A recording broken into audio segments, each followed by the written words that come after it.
আপনারা নদীতে পাশ পুকুরে যেখানেই মাছ ধরতে যান না কেন, কোনো টোপি যখন মুখে তুলবে না তখন এই তেলটি ব্যবহার করতে পারেন। চারে মাছ এসে পাল্টি মাছ অথচ টোপ তুলছে না, এই তেলটি ব্যবহার করুন, দারুণ রেজাল্ট পাবেন।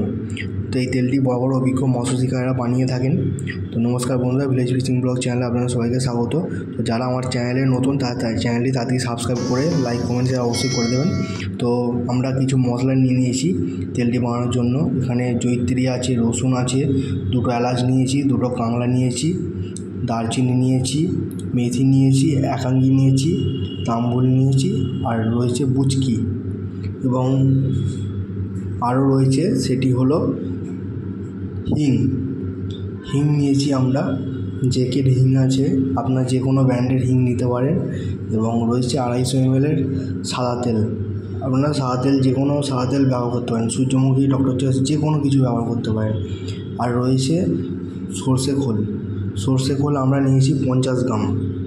তো আমরা যে মশলাগুলো দেখলেন, মশলা আছে টোটাল 15 গ্রাম, 3 গ্রাম করে আমি প্রতিটা মশলা নিয়েছি।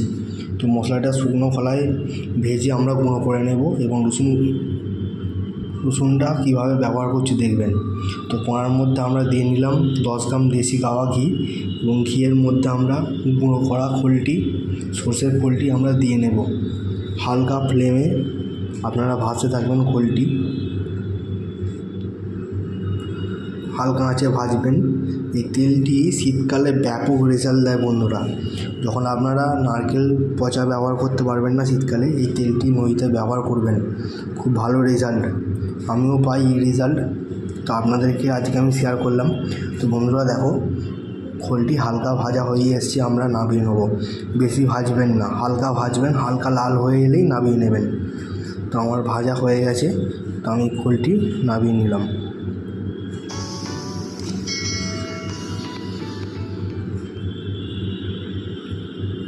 তো এবার কড়ার মধ্যে আমরা সাদা তেলটি দিয়ে নেব। তো ওভেন একদম লোয়ে রাখবেন। তো সাদা তেলটি রয়েছে 250 ml। তেলটি হালকা গরম হয়ে এলেই তেলের মধ্যে আমরা দিয়ে নেব যে 15 গ্রাম আমরা মশলাটা নিয়ে রেখেছি, সেই মশলাটা গুঁড়ো করে রেখেছি, সেই মশলাটি আমরা তেলের মধ্যে হালকা ভেজে নেব। তো দেখুন, এরপর আমরা তেলের মধ্যে মশলাটা দিয়ে নিলাম এবং মশলাটা ফুটছে। এবার আপনারা ওভেনটি অফ করে দেবেন।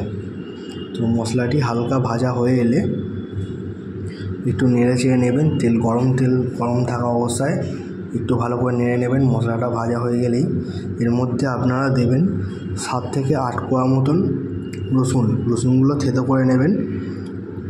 তো এই গরম তেলের মধ্যেই রসুনটা ভাজা হয়ে যাবে, আপনারা আর ওভেন জ্বালবেন না।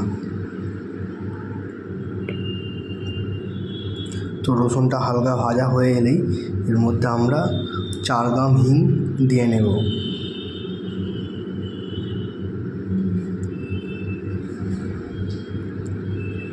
তো হিংটা আমরা দিয়ে নিলাম, দেখতে পেলেন হিংটা গরম তেলের মধ্যেই হিংটা গলবে, মানে ভাজা হয়ে যাবে আর কি।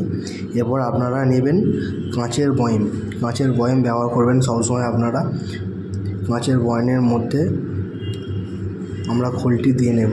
কাঁচের বয়াম ব্যবহার করলে তেলটি খুব ভালো থাকে বহুত দিন, এবং প্লাস্টিকের জার ব্যবহার করলে কি হয়, তেল কটা নির্গন্ধ ছেড়ে যায়, বেশি দিন ব্যবহার করতে পারবেন না। কিন্তু কাঁচের বয়াম ব্যবহার করলে খুব ভালো রেজাল্ট দেয়। তো বয়ামের মধ্যে দেখতে পেলেন আমরা খোলটি দিয়ে নিলাম, এবং যে তেলটি আমরা বানালাম সেই তেলটি ঠান্ডা হয়ে এলে তেলটি আমরা জারের মধ্যে ঢেলে নেব। এরপর কি করতে হবে, তো কাঁচের জারটির মধ্যে তেলটি সম্পূর্ণ ঢালা হয়ে গেলে তেলটি এবং খোলটি ভালো করে মিক্স করে নেবেন, ঘেটে মিক্স করে নেবেন। মিক্স করা হয়ে গেলে ঢাকনা এঁটে আপনারা ঘরের ঠান্ডা ছাওয়া জায়গায় রেখে দেবেন। সপ্তাহে 1 দিন করে রোদে দেবেন, তাহলেই ভালো থাকবে জিনিসটি। তো তো এই তেলটি শীতকালে আপনারা ব্যবহার করতে পারবেন, গ্রীষ্মকালে সব সময় ব্যবহার করতে পারবেন। এই তেলটি কীভাবে ব্যবহার করবেন? তেলটি ব্যবহার করবেন আপনারা ছাতুর লাড্ডু, সুজির লাড্ডু কিংবা খোলের লাড্ডু, আপনারা যাই বানান না কেন, লাড্ডুর মধ্যে গায়ে 2-4 ফোঁটা টাচ দেবেন এবং সিঙ্গেল টোপ ব্যবহার করলে আপনারা ডুবিয়ে মধ্যে চুবিয়ে ফেলতে পারবেন। নদীতে, কম্পিটিশান পুকুর, আবার যেখানে ইচ্ছা ফেলুন। তো সম্পূর্ণ ভিডিওটি দেখার জন্য সবাইকে অসংখ্য ধন্যবাদ। সবাই ভালো থাকবেন, লাইক কমেন্ট শেয়ার অবশ্যই করবেন।